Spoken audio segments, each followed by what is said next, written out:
Yes, Your Honor. On October 22nd, 2020, the El Dorado Police Department did have contact with the defendant, Mr. Kilpatrick, and he did show signs of impairment.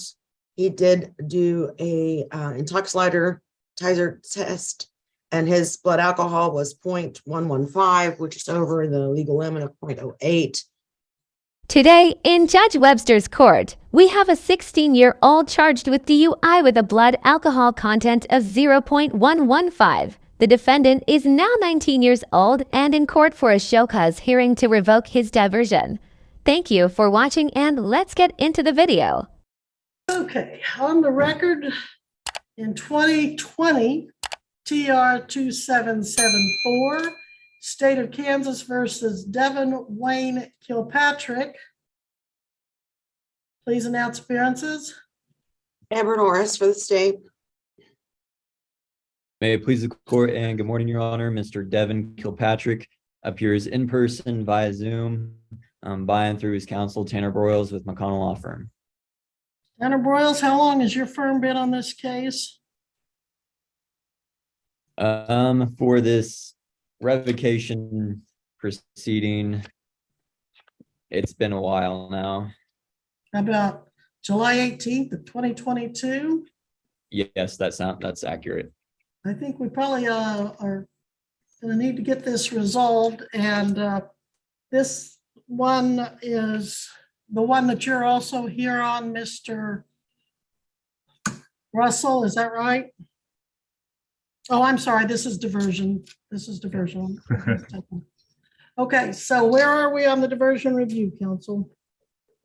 The state is going to move forward with revoking his diversion, and then Mr. Kilpatrick is going to enter a no contest plea to the DUI. My understanding is that the state is going to dismiss the no proof of insurance and the stopping infraction. And it is also my understanding that the state is going to recommend that this case be closed out today, given that Mr. Kilpatrick has undergone an evaluation. He has completed a treatment program that he was recommended, and he has paid off all of his fines and completed all other standard obligations that would come with a DUI probation. All right, so I need to visit with you, Mr. Kilpatrick. You're where? I am on Zoom. I see you. Thank you, sir. All right, way back in July of 2022 or before, the state filed a motion alleging that you had violated the terms of your diversion. Are you agreeing that you did so? Yes, Your Honor. And you're waiving your right to a hearing on those matters? Yes, Your Honor. At the time the motion was filed, had you paid your case, completed your treatment and evaluation? Yes, Your Honor. You'd already done all that before they filed the motion? I did not. Okay, so you've done it since, but at the time they filed the motion, you were in violation. All right. So I accept your stipulation and waiver of your right to a hearing and recommend, I'll accept your no contest plea to DUI. Is anyone making you enter this plea today by any kind of threats or promises other than your plea agreement? No, Your Honor. And again, you're waiving your right to a hearing on this as well? Yes, Your Honor. All right, Ms. Norris, for factual basis supporting the no contest plea? Yes, Your Honor. On October 22nd, 2020, the El Dorado Police Department did have contact with the defendant, Mr. Kilpatrick, and he did show signs of impairment. He did do a intoxicator test, and his blood alcohol was 0.115, which is over the legal limit of 0.08. Will that be sufficient for the court at this time? It will. I will accept the plea on the basis and find the defendant guilty of DUI and dismiss the other charges as part of the plea agreement. For sentencing, Ms. Norris. Your Honor, it's my understanding that at this point, the defendant has paid the case in full, has completed a treatment program.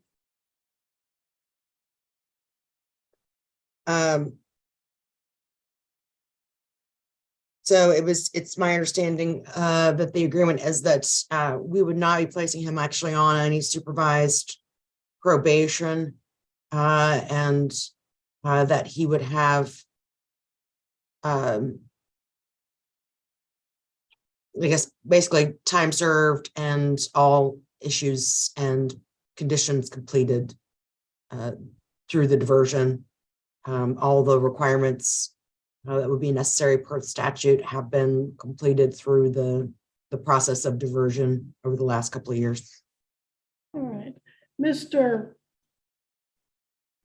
Kilpatrick, have you served at least 48 hours or any time at all in jail on this when you were originally arrested, if you remember?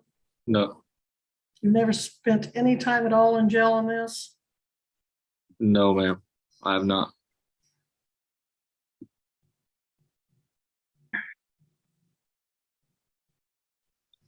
All right, Mr. Broyles, anything further you want to say?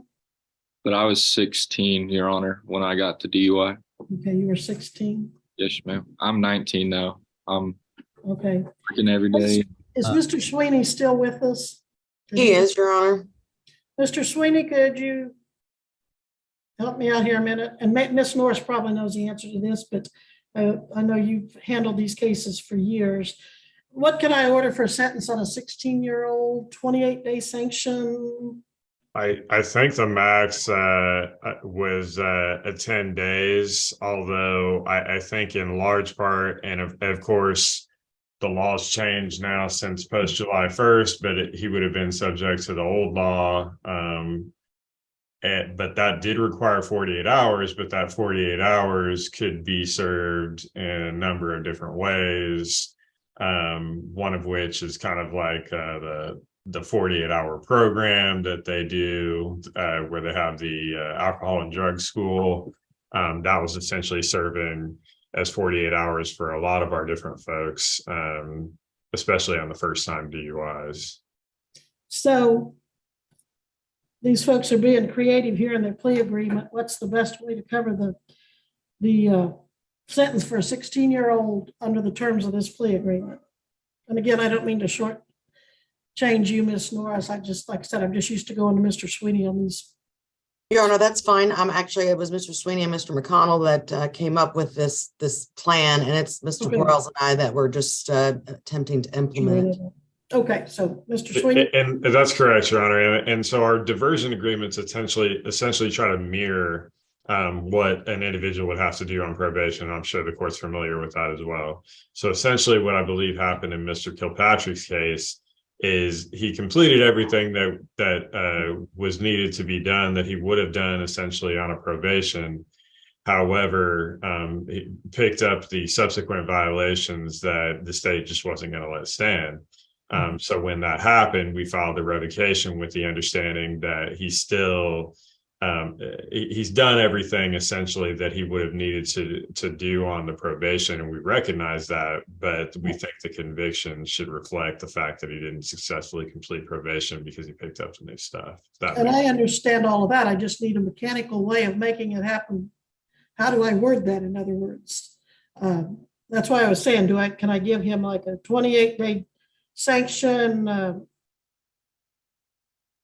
It's been a while, I can't Your Honor, say credit for time served. since I've looked at the juvenile code, but I think that's correct. I know at one point there was a 10-day max that was factored into that, and I think that's still. But if I say 10 days, how do I legally give him credit for that if he hadn't served it? And if I don't want to give him probation for it? And Your I'm Honor, seeing in per the the original- diversion, He did an 8-hour ADSAP class. Right. To do a 48 hours in jail is what the diversion agreement says. The ADSEP class needs to be the 48-hour length for it, right? Yeah, it was only an 8-hour class that he What was is- assigned to. Thank you. Mr. Norris or Miss Norris or Mr. Sweeney, what is the least amount of time I legally can give him? 48 hours, right? Well, 48 hours is what the DUI statute says, and the court can place him in custody. Even though he was a juvenile, it would have just mattered where he served the time. It would have had to have been in a juvenile facility as opposed to in the county jail. Now he's old enough to serve it in the county jail. So to make this easy, I can just say serve 48 hours in the county jail. But I don't think that's consistent with your plea agreement. And I'm just trying to work with your plea agreement, but I need a legal mechanical way of saying that, short of just making him go to jail and serving the 48 hours. If you're all okay with that. If you would sentence him to the Wichita intervention program and have a probation until he completes the Wichita intervention program, I think that would be satisfactory. Okay, do a 48-hour Wichita intervention program, and does that work for the state? Sentencing. That works for the state, Your Honor, and I mean that's pretty consistent with the first time DUI, because that is the hotel essentially lockdown program that the statute's contemplated. Okay, I think, okay, Mr. Kilpatrick, you've got a lot of people here, a lot of smart people here putting their brains together to try to satisfy the law and to give you some consideration here for not doing your diversion in the time you were supposed to have done it, but at least they're realizing you did it after the revocation was filed. Now, what I'm going to have to do is on fines, I am going to add up what you've paid on count one, the 750, count two, the 300, and count three, the 75. So your fines for count one are going to total, let's see, is that 1125 if I add those all up? 750, 375. Okay, it looks like you've paid to date $1,125 in fines. That's what your fine is going to be, and that's through diversion. But since the state's dismissing counts 2 and 3, I'm not going to make the clerk or the state give back what you paid in fines. I'm just going to increase. And Mr. Sweeney, I can't go above $1,100. The maximum I can give him on a fine. Your Honor, the statutory fine generally is $750. But the maximum I can give him on the first time. Let me look it up. I was wanting to make him pay the whole thing that he's already paid, but I think on a first time, I can only go to $1,000. And I was wanting to go to $1,125.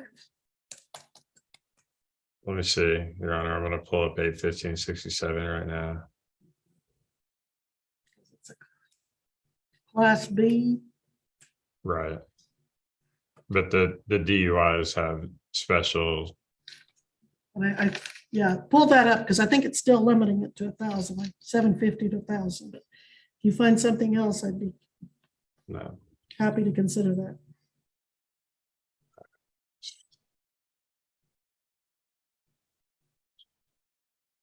that. Yeah, 750, but not more than 1,000.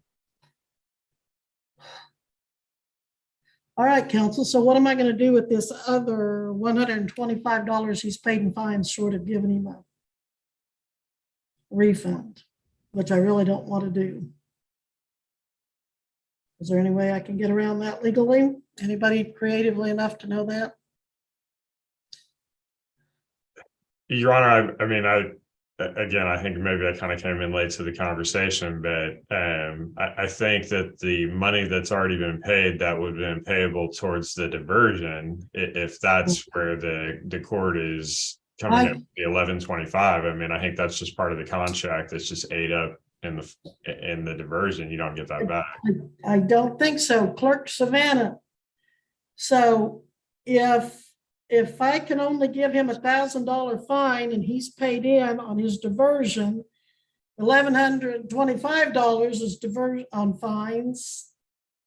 Do we not have to refund that extra $125 to him? I mean, can you just, as Mr. Sweeney said, eat that up as a diversion Not cost? that I know of. I don't think we do the refund for it. I think That's what I think too. I think he's eaten up the diversion fee and he won't get it back as a diversion fee. But as far as fines, I think I'm stuck at giving him $1,000, and then can we refund? Is that complicated to refund that from Topeka, Savannah? To be honest, Judge, I don't know. Same here. Yeah, I don't. This is really unique agreement you guys have got going on here and trying to make it work. Okay, I'm open to suggestions. One last suggestion, then I'm gonna have to do what I just feel I have to do. All right, hearing no suggestions.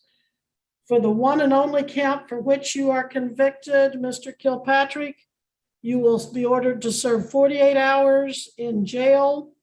In lieu of that 48 hours in the Butler County Jail, the court would authorize completion of a 48-hour Wichita intervention program. You will have to provide proof that you have completed that to the court. And I'm also going to order the maximum fine, which is $1,000 allowed by law. Court costs of $108. I trust your attorney is privately retained, so there are no court costs to order. If counsel does not want supervision, I can't order supervision fees. So with those other two counts dismissed by the state as the part of the plea agreement, I think that the clerk is going to have no choice but to see if there's a refund, and I think there's going to have to be of that extra $125. That 48-hour program has to be served within 30 days, and you have to have proof back to the state within 30 days. I'm going to set this for review to make sure you've done that, and the review date will be May 22nd. Yes. At 9 a.m. I certainly hope, Mr. Kilpatrick, you appreciate all of the efforts that the state and your council and now the court have put into trying to make this happen for you. Yes, ma'am. I hope you appreciate it so much that you never get yourself into trouble again and make this all for naught. Yes, Your Honor. And Your Honor, is the court assigning an underlying sentence or placing him on non-reporting probation? I know the court has set a review date. I'm not. Well, the review date is just to see if he's done the 48 hours. If he hasn't, then I can treat that as contempt of court. I have no other period to really put him on. Well, I suppose I could call it probation till then, but I'm really not putting him on probation.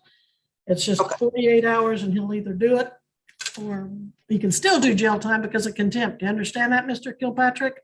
Yes, Your Honor. What is the 2-day?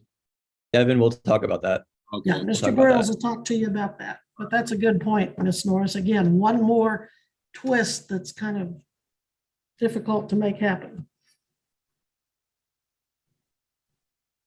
I'll tell you what, Ms. Norris, we'll put him on probation until May 22nd. If you can just make that happen in the journal entry. And is the court referring to that as non-reporting? Non-reporting. Okay, Savannah, did all that make enough sense to make docket notes with? Yes, I got it. All right, thank you. You're welcome. All right, Mr. Kilpatrick, go, but talk to Mr. Broyles as soon as he's available and get that 48 hours figured out. All right. Thank you.